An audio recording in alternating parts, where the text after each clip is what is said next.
میرے ذہن پر غنودگی چھانے لگی تھی۔ میں کافی دیر سے حالات پر غور کر رہا تھا اور سوچتے سوچتے میرا ذہن کچھ تھک سا گیا تھا۔ میں نے آنکھیں بند کر لی اور کچھ ہی دیر بعد میں بے خبر سو گیا۔ خان صاحب بھی خراٹے لینے لگے تھے۔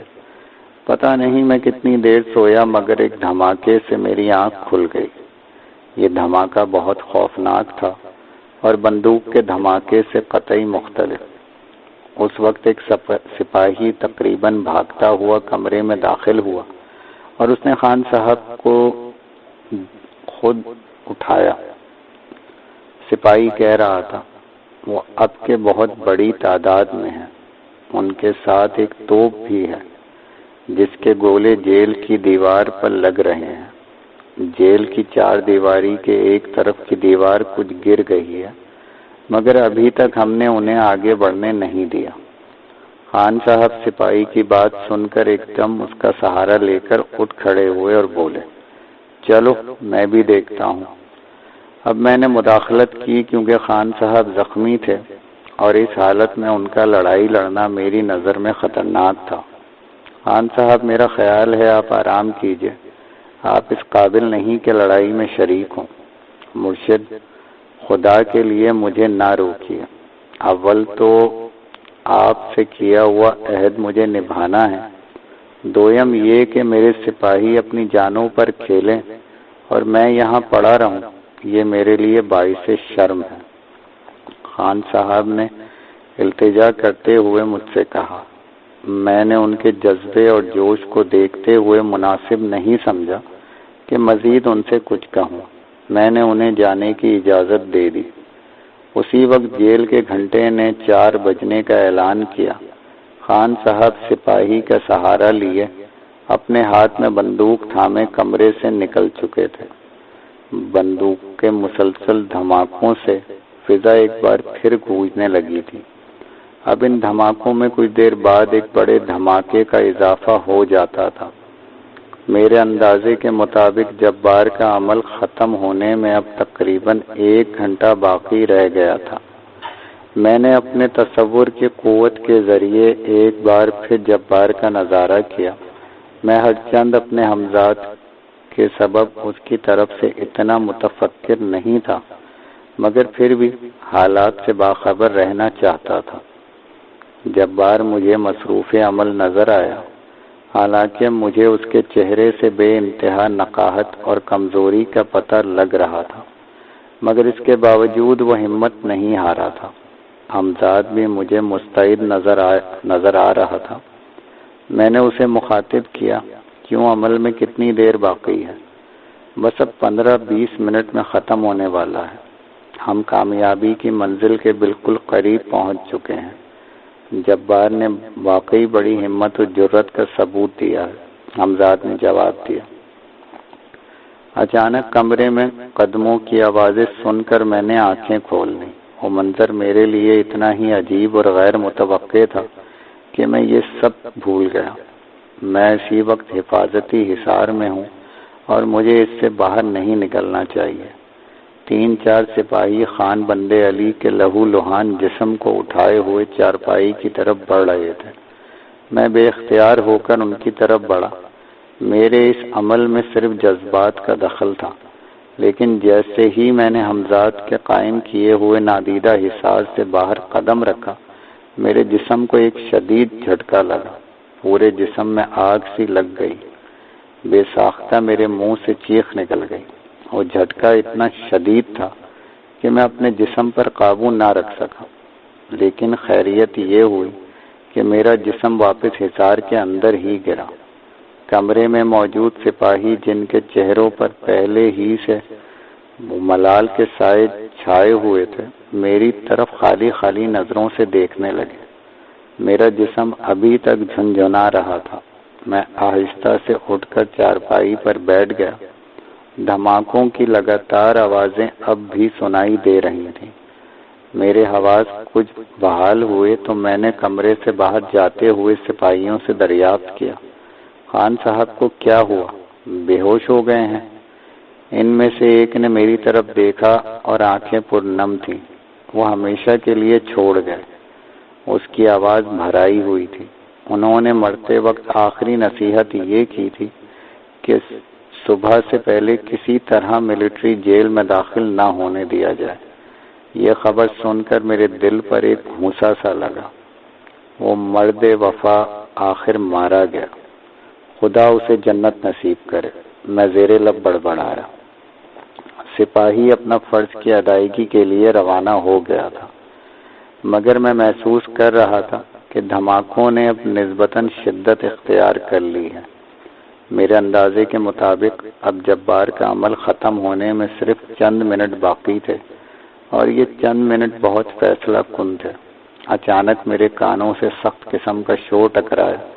میں نے فوراً اپنے تصور کی قوت آزمائی۔ میری حیرت کی انتہا نہ رہی جب میں نے دیکھا اب پولیس اور ملٹری کے کچھ نوجوانوں کے درمیان دست بدست لڑائی شروع ہو چکی تھی۔ غالباً ملٹری والے بھاری پڑ گئے تھے اور ان میں سے کچھ جیل کی 2 جگہ سے ٹوٹی ہوئی دیوار تک پہنچ کر اندر داخل ہو گئے تھے، لیکن اس کے باوجود پولیس کے سرفروشوں نے ہمت نہیں ہاری تھی۔ پھر ملٹری والوں کی طرف سے ایک زبردست یلغار ہوئی، پے در پے توپ کے گولے داغے گئے، پولیس والے پسپا ہونے لگے۔ اسی وقت بہت زور کا شور بلند ہوا اور ملٹری والوں کی ایک بڑی تعداد ٹوٹی ہوئی دیوار کے اندر جیل میں داخل ہو گئی۔ دست بدست لڑائی جاری تھی، مگر اب صورت پہلے سے مختلف تھی۔ پہلے جیل کے اندر پولیس والے زیادہ تھے، اب آنے والے کم، مگر اب جیل کے اندر بھی ملٹری کی کافی نوجوان پہنچ چکے تھے اور وہ پولیس کے جوانوں پر بھاری پڑنے لگے تھے۔ دوسری طرف سے بھی فائرنگ جاری تھی، ہر طرف چیخ و پکار، پولیس والوں کی لاشیں بکھری پڑی تھیں۔ میری زندگی میں اتنی خون آشام رات پہلے کبھی نہیں گزری تھی۔ میں مرنے والوں کے لیے اپنے اندر ایک عجیب سا دکھ محسوس کر رہا تھا۔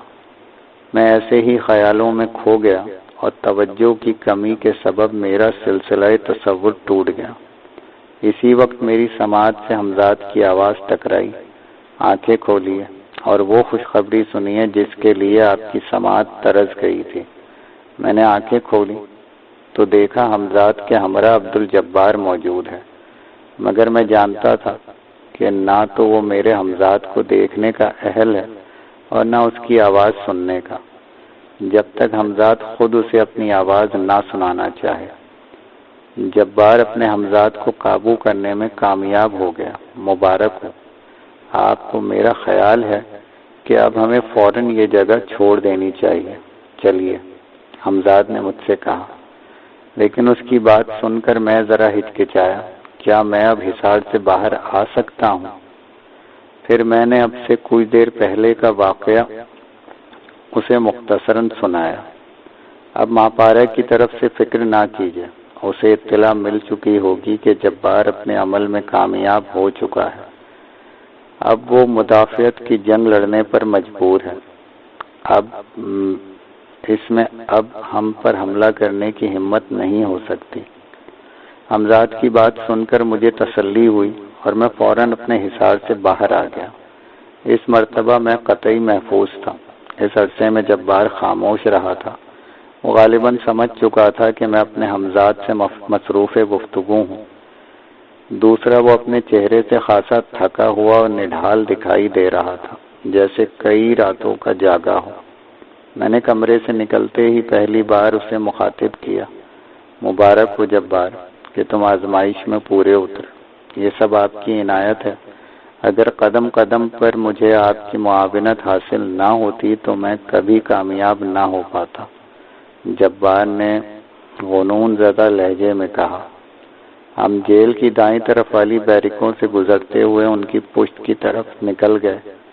یہ جیل کی دیوار کا پچھلا حصہ تھا۔ میں اور جبار کچھ دیر ہی میں جیل کی بڑی دیوار کے پاس کھڑے تھے۔ اسی وقت حمزاد نے کہا، ہمارا اس وقت فضا میں اڑنا خطرناک ہو سکتا ہے۔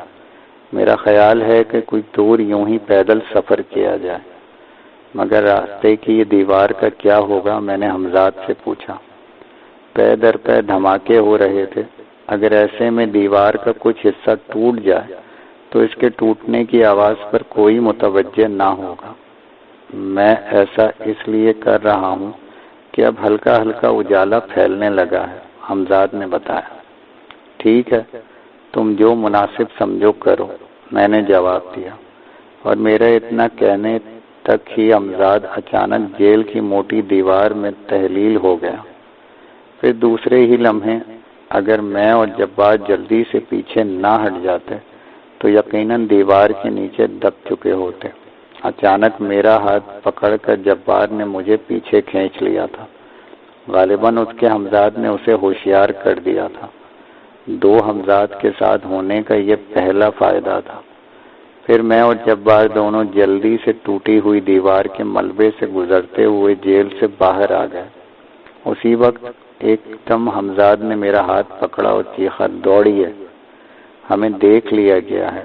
میں نے حمزاد کے اتنا کہتے ہی جبار کا ہاتھ پکڑا اور ایک طرف دوڑنے لگا۔ بہت دور مجھے اپنے پیچھے بھاگتے ہوئے بہت سے قدموں کی آوازیں سنائی دے رہی تھیں۔ جیل پر ملٹری والے قبضہ کر چکے تھے۔ جس وقت آپ دونوں ٹوٹی ہوئی دیوار عبور کر رہے تھے، اسی وقت ملٹری آفیسر کی نظر آپ دونوں پر پڑ گئی۔ انہوں نے آپ دونوں پر فائرنگ بھی کی، مگر خوش قسمتی سے آپ اس وقت تک دیوار عبور کر چکے تھے۔ مسلسل دھماکوں میں آپ نے اس طرف توجہ نہیں دی۔ حمزاد نے میرے ساتھ بھاگتے ہوئے کہا۔ میں بھاگتے بھاگتے ایک دم کچھ چھٹکا۔ میرے سامنے ریلوے لائن تھی اور سامنے سے ٹرین آ رہی تھی۔ اس وقت ریلوے لائن عبور کرنا خطرناک تھا۔ ابھی میں یہ سوچ ہی رہا تھا کہ اس کا اظہار حمزاد سے کروں کہ اس نے مجھے اور جبار کو اٹھایا اور ایک دم ریل کے انجن کے سامنے سے دوسری طرف نکل گیا۔ ابھی میں کچھ سمجھ بھی نہ پایا تھا کہ ایک مرتبہ ہم دونوں کے جسم آہستہ آہستہ فضا میں بلند ہوئے اور دوسرے ہی لمحے ہم دونوں ریل کے ایک ڈبے میں تھے۔ غالباً حمزاد نے احتیاطاً ایسے ڈبے کا انتخاب کیا تھا جو قطعی خالی تھا۔ جبار حیرت زدہ سا میری طرف دیکھ کر بولا، ہم کہاں جا رہے ہیں؟ میرا خیال ہے کہ تم رات بھر کے جاگے ہو، آرام کرو۔ تمہارے لیے فی الحال اتنا ہی جان لینا کافی ہے کہ ہم اس وقت ملٹری سے بچ کر کسی محفوظ مقام کی تلاش میں جا رہے ہیں۔ میں نے جبار کی بات کا جواب دیا۔ یہ ایک آرام دہ فرسٹ کلاس ڈبہ تھا۔ اب تک میرے علم میں نہیں تھا کہ ٹرین کس طرف جا رہی ہے۔ جبار اوپر کی ایک برتھ پر چڑھ گیا۔ میں پھر حمزاد سے مخاطب ہوا، پہلی بات تو مجھے یہ بتاؤ، اگر تمہیں ٹرین میں چڑھنا تھا تو تم نے یہ خطرہ کیوں مول لیا کہ تیز رفتار ٹرین کے سامنے سے ہم دونوں کو اٹھا کر ایک دم گزر گئے؟ دوسری بات یہ کہ یہ ٹرین کس طرف جا رہی ہے؟ آپ کی پہلی بات کا جواب تو یہ ہے کہ آپ دونوں کا تعاقب کیا جا رہا تھا۔ اگر دور سے بھی ملٹری والے آپ دونوں کو ٹرین میں سوار ہوتا دیکھ لیتے تو اگلے اسٹیشن پہ ٹرین رکوا دی جاتی۔ میں نے اسی لیے یہ خطرہ مول لیا تاکہ وہ سمجھیں کہ آپ دونوں ابھی تک کول ہی میں ہیں اور وہ آپ کو صرف یہیں تلاش کریں۔ غالباً اب آپ سمجھ گئے ہوں گے۔ حمزاد نے میری طرف سوالیہ نظروں سے دیکھا۔ میں اس کی ذہانت کا قائل ہو گیا۔ واقعی تم نے ذہین ہونے کا ثبوت دیا ہے۔ میرے ذہن میں دور تک یہ بات نہیں تھی۔ آپ کے دوسرے سوال کا جواب یہ ہے کہ یہ ٹرین اکبر آباد کی طرف جا رہی ہے۔ میری رائے ہے کہ ہم پہلے اکبر آباد پہنچ کر کچھ دن آرام کریں تاکہ اس عرصے میں جبار بھی جسمانی اور ذہنی طور پر قطعی صحت مند ہو جائے۔ پھر اس سے آپ کو ماپارا کے بارے میں بھی گفتگو کرنی ہے۔ وہ اس سلسلے میں آپ کے ساتھ بھرپور تعاون اور اشتراک کرے۔ تم ٹھیک کہتے ہو، میں نے حمزاد کی تائید کی۔ میں ابھی آپ دونوں کے لیے اکبر آباد تک کے ٹکٹ لائے دیتا ہوں تاکہ راستے میں کوئی پریشانی نہ ہو، اور ہاں لباس بھی، اس لیے کہ یہ جیل کے کپڑے آپ کو مصیبت میں گرفتار کرا سکتے ہیں۔ یہ کہہ کر حمزاد روانہ ہو گیا۔ میں نے دیکھا کہ جب بعض سامنے والی برتھ پر کروٹیں بدل رہا ہے۔ میں نے اسے مخاطب کیا، کیوں؟ کیا نیند نہیں آ رہی؟ ہاں، میں کوشش تو کر رہا ہوں کہ سو جاؤں، مگر جبار کچھ کہتے کہتے رک گیا۔ ہاں ہاں کیا بات ہے، بولو، میں نے پوچھا۔ وہ اپنی بٹ سے اتر کر میرے قریب آ کر بیٹھ گیا۔ اس کے چہرے پر تھکن کے علاوہ خوف کے بھی آثار تھے۔ پھر وہ مجھ سے بہت نزدیک آ کر آہستہ سے بولا، وہ مجھے سونے نہیں دے رہا، بار بار کوشش کرتا ہوں کہ سو جاؤں مگر مجھے جگا دیتا ہے۔ لیکن تمہیں کون جگا دیتا ہے، صاف صاف بتاؤ نا۔ میں نے الجھے ہوئے لہجے میں کہا، وہ میرا جبار ہتلایا اور اپنے سامنے کسی کو مخاطب کر کے چیخا، کیا چاہتے ہو؟ حالانکہ میں دیکھ رہا تھا کہ اس کے سامنے کوئی نہیں تھا۔ وہ پھر بولا، کام کام کام، ابھی مجھ سے کچھ مت پوچھو، ابھی تم سے مجھے کوئی کام نہیں، جب کام ہوگا بلا لوں گا۔ وہ پھر خاموش ہو گیا، جیسے کچھ سن رہا ہو۔ میں اس کی ان حرکات سے سمجھ گیا کہ وہ اپنے ہمزاد سے محو گفتگو ہے۔ پھر تو کیا تم ہر وقت میرے ساتھ رہو گے؟ جبار کی آواز پھر سنائی دی۔ غالباً اس کے ہمزاد نے اس سے کچھ کہا تھا۔ اچھا تو پھر جاؤ اور ساری دنیا کا چکر لگا کر آؤ، جبار نے جھنجھلا کر اپنے ہمزاد کو کسی بات کے جواب میں کہا۔ پھر وہ بڑبڑایا، اس طرح کم از کم کچھ دیر تو میں آرام سے سو سکوں گا۔ اس وقت میرا ہمزاد لباس ہاتھ میں لٹکائے ڈبے میں داخل ہوا اور آتے ہی جلدی سے بولا، اب سے کچھ دیر بعد ایک اسٹیشن آنے والا ہے، اس سے پہلے آپ دونوں یہ لباس پہن کر اپنے آپ کو تبدیل کر لیں، اس لیے کہ ممکن ہے کوئی اور شخص اس ڈبے میں سوار ہو جائے اور وہ آپ کو قیدیوں کے لباس میں دیکھ کر ریلوے اسٹیشن کو مطلع کر دے، یا کوئی ٹکٹ چیک کر آ جائے۔ ہمزاد نے لباس میری طرف بڑھاتے ہوئے کہا۔ میں نے اس سے لباس لے کر ایک شیروانی، قمیض اور پاجامہ تو جبار کی طرف بڑھا دیا، دوسرا خود زیب تن کرنے لگا۔ جبار کے اور میرے جسم میں کچھ زیادہ فرق نہیں تھا۔ جبار نے بھی میری تقلید کی۔ پھر جب ہم لباس پہن چکے تو ہمزاد نے مجھے بہت سے روپے دیے، جو میں نے شیروانی کی دونوں جیبوں میں بھر لیے۔ اس کے ساتھ ہی ہمزاد نے مجھے ٹرین کے ٹکٹ بھی تھما دیا اور میں نے جیل کے کپڑے ہمزاد کو دے دیے۔ وہ ہم دونوں کے کپڑے لے کر چلا گیا، غالباً انہیں ٹھکانے لگانے۔ ادھر وہ گیا، ادھر ٹرین آہستہ آہستہ رکنے لگی۔ اب دن پوری طرح نکل آیا تھا۔ مجھے یاد نہیں وہ کون سا اسٹیشن تھا۔ میں ٹرین سے نیچے اترا، اپنے اور جبار کے لیے میں نے ناشتے کا انتظام کیا، پھر ڈبے میں واپس آ گیا۔ ناشتے کے دوران میں نے اس سے پوچھا، وہ مجھ سے کیا بات کہتے کہتے رک گیا تھا۔ اس سوال کے ساتھ ہی ایک دم اس کے چہرے پر مجھے خوف کی علامت محسوس ہوئی۔ پھر وہ اپنے دائیں طرف دیکھ کر بولا، تم اتنی جلدی ساری دنیا کا چکر لگا آئے؟ اس کا طرز کلام سے میں سمجھ گیا وہ اپنے ہمزاد سے مخاطب ہے۔ میں اس صورتحال سے کچھ الجھنے لگا۔ میں نے اپنے ہمزاد کو طلب کیا، میری سمجھ میں نہیں آتا جبار کو کیا پریشانی ہے۔ میں نے جبار کے بارے میں تفصیل سے بتایا اور کہا، تم مجھے اس کے بارے میں بتاؤ کہ کیا معاملہ ہے۔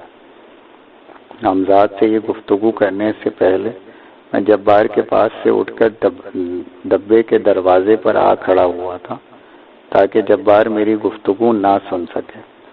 یوں بھی میں بہت آہستہ آہستہ بات کر رہا تھا۔ میری بات سن کر ہمزاد چل میں کسی سوچ میں گم رہا، پھر آپ بڑبڑایا، یقیناً یہی بات ہے، جبار سے عمل کے آخری مراحل میں ایک سخت غلطی ہو گئی ہے جس کا ازالہ ناممکن ہے۔ ہمزاد نے افسردہ لہجے میں کہا، حالانکہ آپ نے اسے تمام باتیں اچھی طرح ذہن نشین کرا دی تھی، لیکن شاید ایک بات اس کے ذہن سے نکل گئی۔ اس وقت مجھے بھی کچھ احساس ہوا تھا کہ شرائط میں یقیناً کچھ گڑبڑ ہو گئی ہے، مگر حالات اس وقت اتنے ہنگامی تھے کہ مجھے اس مسئلے پہ زیادہ سوچنے کا موقع ہی نہیں ملا۔ اب آپ نے مجھے تمام باتیں بتائی ہیں تو میں فوراً بات کی تہ تک پہنچ گیا کہ میں اس وقت کیوں نہ کھٹکا۔ لیکن اگر اس وقت بھی مجھے یہ بات معلوم ہو جاتی تو میں کچھ نہیں کر سکتا تھا، کیونکہ ایسے وقت میں کسی دوسرے ہمزاد کی مداخلت دو ہمزادوں میں دشمنی کے سبب بن جاتی ہے۔ جبکہ مجھے آئندہ اس سے مدد درکار تھی اور دوستی کی خواہش تھی۔ حمزاد کچھ دیر کے لیے رک